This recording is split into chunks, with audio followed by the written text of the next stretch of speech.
Hello बच्चों, अस्सलाम वालेकुम। बच्चों, आज हमारा जो टॉपिक है वो जो प्रेस वाले हमारे जो लेक्चर था जिसमें हमने कैपेसिटर पढ़ा था, तो उसमें हमने पढ़ा था कैपेसिटर होता है क्या चीज़ है। कैपेसिटर को आपको फील कराने की कोशिश की थी। तो इसमें हमने ये बोला था कि कैपेसिटर एक डिवाइस होती है जो हमेशा इलेक्ट्रिकल एनर्जी को स्टोर किया जाता है।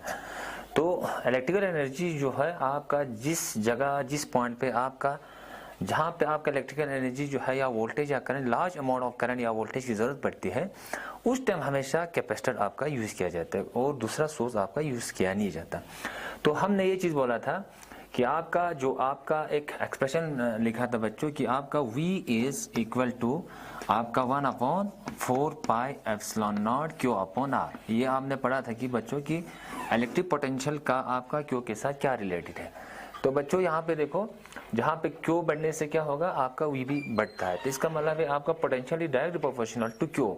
Q is direct proportional to V। V is the potential. जितना चार्ज उस कंडक्टर को सप्लाई करते जाएंगे उतना आपका पोटेंशियल जो है बढ़ता जाएगा।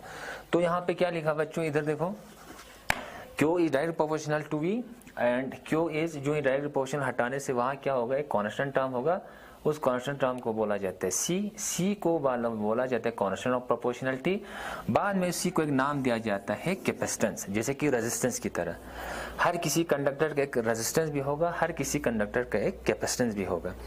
तो कैपेसिटेंस का क्या मतलब है कि एक कंडक्टर की एक कैपेसिटेंस होती है। कैपेसिटेंस का मतलब हुआ कि आपका वो conductor, capacitance is the ability of a conductor to store electrical charge. एक कंडक्टर कितना इलेक्ट्रिकल एनर्जी को हमने अंदर जो है स्टोर करते हैं उस प्रॉपर्टी को बोला जाता है कैपेसिटेंस।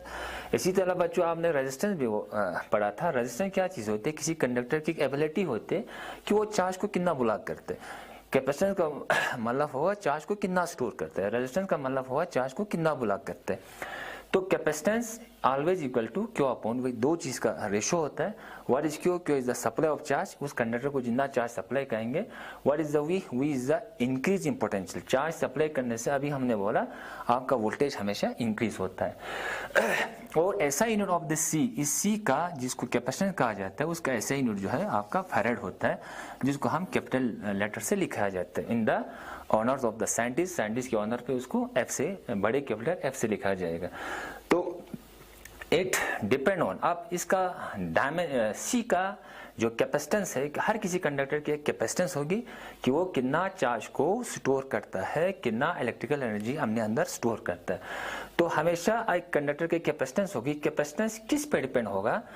कैपेसिटेंस डिपेंड होगा बच्चों, ये हम दिखा देंगे, आपका डायमेंशंस पे डिपेंड होगा। डायमेंशंस मींस आपका वो कंडक्टर बड़ा है, छोटा है या है, इसके ऊपर डिपेंड होगा। जैसे कि मैंने कहा था कि बच्चों कि आपका जो कैपेसिटर है एक बाल्टी की पानी की तरह है। तो एक बाल्टी में कितना पानी स्टोर होगा वो किसके ऊपर डिपेंड हो जाएगा, आपका उस बाल्टी की साइज पर डिपेंड हो जाएगा। एक बाल्टी जिसका साइज छोटा हो वो छोटा, उसमें आपका वाटर जो है वो कम फिलअप होगा। एक बाल्टी जिसका साइज बड़ा हो वो उसमें जो है आपका वाटर जो है वो ज्यादा फिलअप होगा। इसका मतलब है एक बाल्टी के अंदर आपका पानी स्टोर होना किसके ऊपर डिपेंड होगा, उस बाल्टी की साइज डायमेंशंस पे डिपेंड होगा, लेंथ ब्रेड्थ हाइट पे डिपेंड होगा। इसी तरह एक कंडक्टर है, मान लो ये आपका कंडक्टर, इस कंडक्टर के अंदर चार्ज कितना स्टोर होगा वो किस पे डिपेंड होगा, इस चार्ज कंडक्टर की आपका डायमेंशंस पे भी डिपेंड होगा। उसका एरिया कितना है, उसका लेंथ कितना है, उस पे ऊपर भी डिपेंड होगा। उसको मैं यहाँ पे आप लोगों को समझाऊं कि डायमेंशंस पे कैसे डिपेंड होता है। दूसरा एंड सराउंडिंग मीडियम, और ये मेन चीज बनता है बच्चों कि आपका उस सराउंडिंग, आपका जो कंडक्टर आपने रखा है उसके सराउंडिंग में आपका मीडियम उस पर भी डिपेंड करता है। एक तो क्या होगा, आपका कैपेसिटेंस इस कंडक्टर की डायमेंशंस पे डिपेंड होगा। दूसरा उस क्या डिपेंड होगा कि आपका जो कैपेसिटेंस जो है, आपका जो कंडक्टर है आपने किस मीडियम में रखा है, फ्री स्पेस में रखा है, एयर में रखा है या किस मीडियम में रखा है, उसके ऊपर भी आपका डिपेंड होगा। तो आपका दो चीज पे डिपेंड होगा, C एक तो डायमेंशंस पे, दूसरा सराउंडिंग मीडियम पे, उस मटेरियल के सराउंडिंग में कौन सा मीडियम है उसके ऊपर भी आपका डिपेंड होगा। जैसे कि आप लोगों ने रेजिस्टेंस, बच्चों आप लोगों ने पढ़ा था, रेजिस्टेंस में आपका एक्सप्रेशन आता था resistance R is equal to V upon I, R is equal to V upon I। आप इन दोनों को रिलेट कर देंगे तो R is the resistance, C is the capacitance. ये रेजिस्टेंस में क्या होता है, दो चीज़ का रेशियो होता था आपका, ये potential difference divide by current या वोल्टेज अपॉन करंट। यहाँ पे कैपेसिटेंस क्या होता है आपका, चार्ज अपॉन वोल्टेज। तो आपने ये भी पढ़ा था कि बच्चों 10th क्लास में कि आपका रेजिस्टेंस किसके ऊपर डिपेंड करता है। रेजिस्टेंस हमेशा डायमेंशंस पे डिपेंड करता है। Resistance is a constant term. इसी तरह रेजिस्टेंस आपने बोला था ओम लॉ में, resistance is a constant term. इसी तरह आपका कैपेसिटेंस भी हमेशा एक कांस्टेंट टर्म होता है, ना वो क्यू पे डिपेंड करता है ना वो सी पे डिपेंड करता है। मान लो यहाँ पे मैंने लिखा C equal to Q upon V। आप इस एक्सप्रेशन से ये मत सोचे कि आपका कैपेसिटेंस मतलब कोई भी कंडक्टर कि हमने अंदर जो है कितना चार्ज स्टोर करेगा हमने अंदर, वो किस पे डिपेंड करता है, क्यू अपॉन V।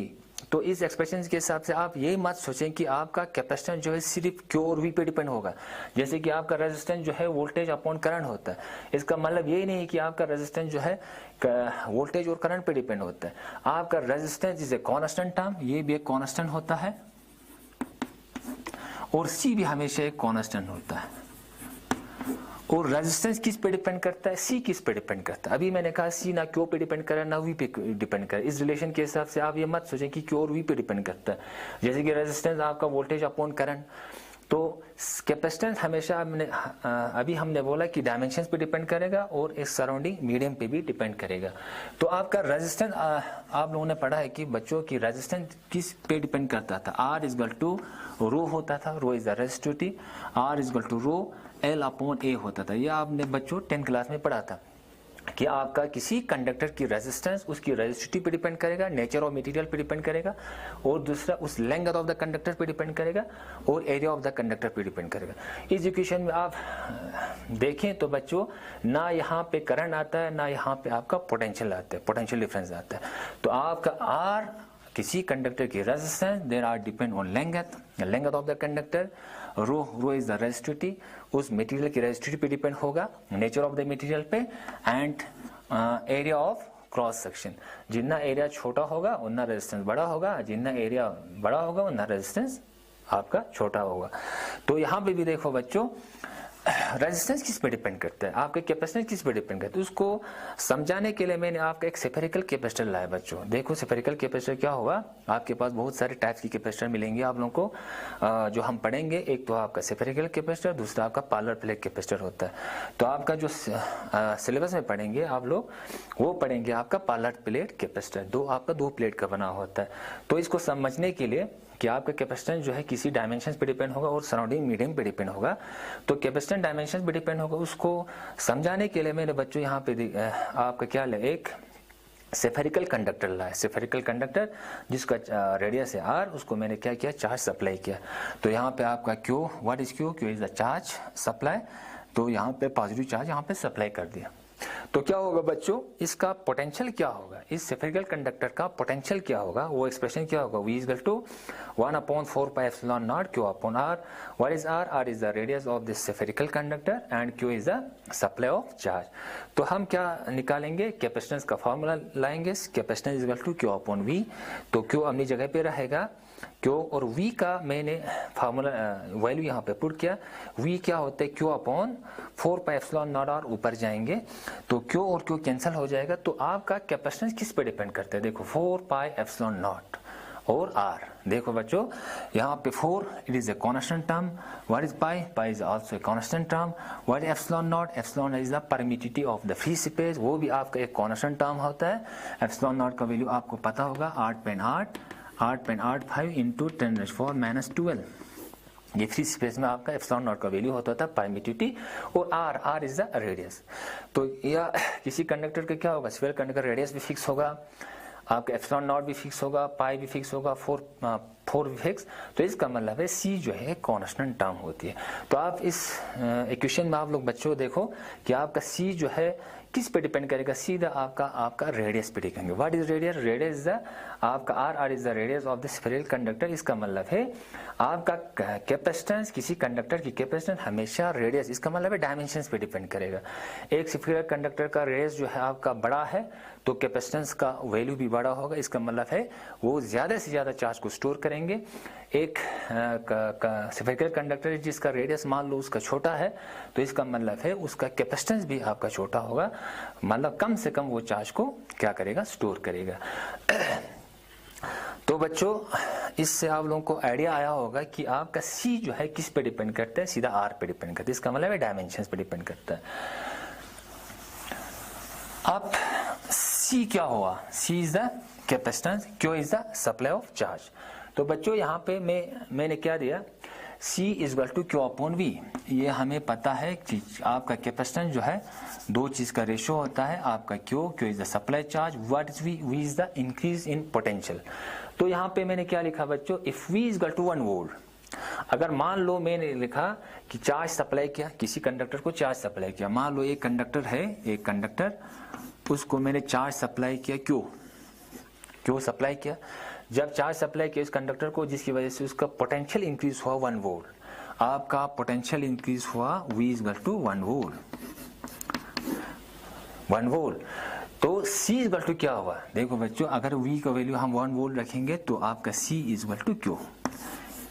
इसका मतलब क्या हुआ, किसी कंडक्टर को हम चार्ज सप्लाई करने से उस कंडक्टर का अगर पोटेंशियल 1 वोल्ट राइज हो तो उस चार्ज सप्लाई को वैल्यू को ही बोला जाएगा, आपका कैपेसिटेंस बोला जाएगा। मान लो यहाँ पे मैंने लिखा है charge given to a conductor to increase the potential of 1 volt. एक कंडक्टर को 1 वोल्ट पोटेंशियल इंक्रीज करने के लिए जितना चार्ज आपको सप्लाई करना पड़ता है वही चार्ज सप्लाई क्या बन जाएगी, उसकी कैपेसिटेंस बन जाएगी। तो कैपेसिटेंस इज द क्या होगा, सप्लाई ऑफ द चार्ज, क्या है, सप्लाई चार्ज है, जब उसका पोटेंशियल क्या होगा 1 वोल्ट होगा। तो 1 वोल्ट पोटेंशियल राइज कराने के लिए जितना चार्ज सप्लाई करना पड़ता है उसी सप्लाई चार्ज को क्या बोला जाएगा, आपका कैपेसिटेंस बोला जाएगा। तो बच्चों की आपका कैपेसिटेंस का जो यूनिट है हमने बोला फैरेड। तो मान लो आपका जो डेली लाइफ में आपके पास जो इलेक्ट्रिकल गैजेट्स होते हैं, मान लो 2 फैरेड होते हैं, मान लो 3 फैरेड होते हैं, मान लो 10 फैरेड होते हैं। इसका क्या मतलब है, देखो बच्चों 2 फैरेड का मतलब है कि 2 कूलम चार्ज देने से 1 वोल्ट इंक्रीज होना। मान लो 2 फैरेड का मतलब है, मान लो फैरेड इक्वल टू क्या हुआ, अभी हमें पता है C इक्वल टू क्या अपॉन V। तो चार्ज सप्लाई कितना किया 2 वोल्ट, 2 कूलम चार्ज सप्लाई करने से उसका पोटेंशियल कितना इंक्रीज होता हो 1 volt charge per unit volt. इसका मतलब है 3 फैरेड का मतलब क्या है, 3 कूलम चार्ज सप्लाई किया और 1 वोल्ट इंक्रीज हुआ। इसका मतलब क्या है, 10 फैरेड का मतलब क्या है, 10 कूलम चार्ज मैंने उस कंडक्टर को सप्लाई किया और उस कंडक्टर का आपका पोटेंशियल कितना इंक्रीज होगा 1 वोल्ट। इसका मतलब क्या हुआ, चार्ज सप्लाई करने से आपका पोटेंशियल 1 वोल्ट हो जाता है, उसी को क्या बोला जाता है, उसका कैपेसिटेंस बोला जाता है। देखो 1 वोल्ट इंक्रीज हुआ, चार्ज सप्लाई कितना किया 2 कूलम, इसी 2 कूलम को क्या बोला जाएगा 2 फैरेड बोला जाएगा। तो यहाँ पे क्या हुआ बच्चों, देखो 3 कूलम चार्ज मैंने सप्लाई किया, इस इक्वेशन को देखो Q इक्वल टू C, तो चार्ज की वैल्यू को है क्या बोला जाएगा कैपेसिटेंस। लेकिन कंडीशन क्या होना चाहिए, आपका पोटेंशियल कितना इंक्रीज होना चाहिए 1 वोल्ट होना चाहिए। तो यहाँ पे क्या हुआ बच्चों, देखो 3 कूलम मैंने चार्ज सप्लाई किया और उस कंडक्टर का आपका पोटेंशियल कितना राइज हो 1 volt, 3 coulomb per unit volt, तो आपका क्या हुआ, ये बन गया 3 फैरेड। तो किसी कंडक्टर को 10 कूलम चार्ज सप्लाई करने से अगर उसका पोटेंशियल 1 वोल्ट इंक्रीज हो तो उस कंडक्टर का कैपेसिटेंस कितना होगा 10 फैरेड। इसका मतलब है इस इक्वेशन में मैंने क्या दिया, 10 कूलम को ही आपका 10 फैरेड माना गया, 3 कूलम को ही 3 फैरेड माना गया, 2 कूलम को ही 2 फैरेड माना गया। तो आपका इन सबों में से अगर कोई आपको बता दे कि 2 फैरेड, 3 फैरेड, 10 फैरेड, इन तीनों कैपेसिटर में से आप कोई आदमी आपको ये बताएगा इन तीनों कैपेसिटर में से आपको कौन सा अच्छा सा कैपेसिटर है, तो आपके 2 फैरेड भी नहीं होगा, 3 फैरेड भी हो, 10 फैरेड होगा। 10 फैरेड क्यों आपका अच्छा माना गया, क्योंकि आपका 10 कूलम चार्ज आपने ज्यादा ही सप्लाई किया और आपका पोटेंशियल कितना राइज हुआ 1 वोल्ट। पोटेंशियल आपका राइज नहीं होना चाहिए, क्योंकि हमने प्रीवियस वाले लेक्चर में भी यह कहा था कि आपका एक अच्छा कैपेसिटर क्या होगा, एक अच्छा कैपेसिटर उसको बोला जाएगा जिसमें ज्यादा से ज्यादा चार्ज मतलब स्टोर हो और उस कैपेसिटर का पोटेंशियल जो है आपका 1 वोल्ट राइज हो, यानी कम से कम राइज हो। तो यहाँ पे बच्चों देखो, यहाँ पे 3 कूलम मैंने चार्ज सप्लाई किया और पोटेंशियल इंक्रीज हुआ 1 वोल्ट, यहाँ पे 2 कूलम चार्ज सप्लाई किया और पोटेंशियल 1 वोल्ट, यहाँ पे मैंने किया 10 कूलम चार्ज सप्लाई किया और पोटेंशियल हुआ 1 वोल्ट। तो इसमें से अगर मान लो किसी में 1000 फैरेड, इसका मतलब क्या है 1000 चार्ज सप्लाई करने से पोटेंशियल कितना राइज हुआ, 1 वोल्ट। इसका मतलब है 1000 कूलम चार्ज सप्लाई किया और पोटेंशियल कितना राइज हुआ, 1 वोल्ट। इसमें भी 1 वोल्ट, इसमें भी 1 वोल्ट, इसमें भी, इन चारों में भी आपका पोटेंशियल राइज हो रहा है 1 वोल्ट। लेकिन बेस्ट क्या है आपका, ये वाला आपका चौथा वाला है। क्यों? इसमें आपने 100 कूलम जो है चार्ज जो को उसको स्टोर किया, तो 1000 कूलम चार्ज इसमें स्टोर करने से आपका पोटेंशियल कितना राइज हुआ, 1 वोल्ट। इसीलिए इस 1000 फैरेड को बोला जाएगा बेस्ट आपका कैपेसिटर बोला जाएगा। तो कैपेसिटर में मेन चीज़ आपको ये याद रखना है बच्चों कि कैपेसिटर हमेशा एक डिवाइस होती है जो हमेशा इलेक्ट्रिकल चार्ज को स्टोर किया जाता है, और इलेक्ट्रिकल चार्ज हमेशा in the form of electrical potential energy की तरह स्टोर होगा। और उसमें हमने बोला कि एक कैपेसिटेंस की प्रॉपर्टी होती है, हमेशा एक कंडक्टर एक कैपेसिटेंस होगा। कैपेसिटेंस हमेशा किसी मटेरियल की, किसी कंडक्टर के हमेशा डायमेंशंस पे डिपेंड होगा, और हमेशा कैपेसिटेंस हमेशा एक कांस्टेंट टर्म माना जाएगा, क्योंकि यहाँ पे 4 पाई एप्सिलॉन नॉट आर ये सभी चीज़ें क्या है, एक कांस्टेंट टर्म है। एक फिक्स कंडक्टर के लिए हमेशा आपका ये आर हमेशा फिक्स होगा, दूसरा एक स्फेरिकल कंडक्टर के लिए क्या होगा, आर हमेशा उसका अलग होगा। लेकिन आपका कैपेसिटेंस हमेशा किसी मटेरियल के हमेशा डायमेंशंस पे डिपेंड करता है। तो बच्चों ये चीज़, अच्छा, कैपेसिटेंस जो है किसी मटेरियल की डायमेंशंस पे डिपेंड कर, ये हमने शो किया। तो बच्चों यहाँ पे मैं आप लोगों को ये चीज़ बता दूं, क्या हम किसी कंडक्टर में infinite number of charge store कर सकते हैं? Infinite number can infinite number of charge store in a conductor? किसी कंडक्टर में कि आप क्या इनफाइनाइट चार्ज क्या स्टोर कर सकते हैं? इसके लिए मैं थोड़ा सा आप लोगों को बता दूं बच्चों, क्योंकि ये आप लोगों को काम में आने वाला है। क्या एक कंडक्टर में हम अपने हिसाब से आप चार्ज स्टोर कर सकते हैं? इनफाइनाइट नंबर ऑफ चार्ज आपका स्टोर कर सकते हैं। तो इसके लिए क्या होगा, क्या उसका एक लिमिटेशन है। अभी मैंने बोला है कैपेसिटर क्या होती है, जिसमें आपका चार्ज जो है आपका मैक्सिमम चार्ज उसका स्टोर होते जाएंगे।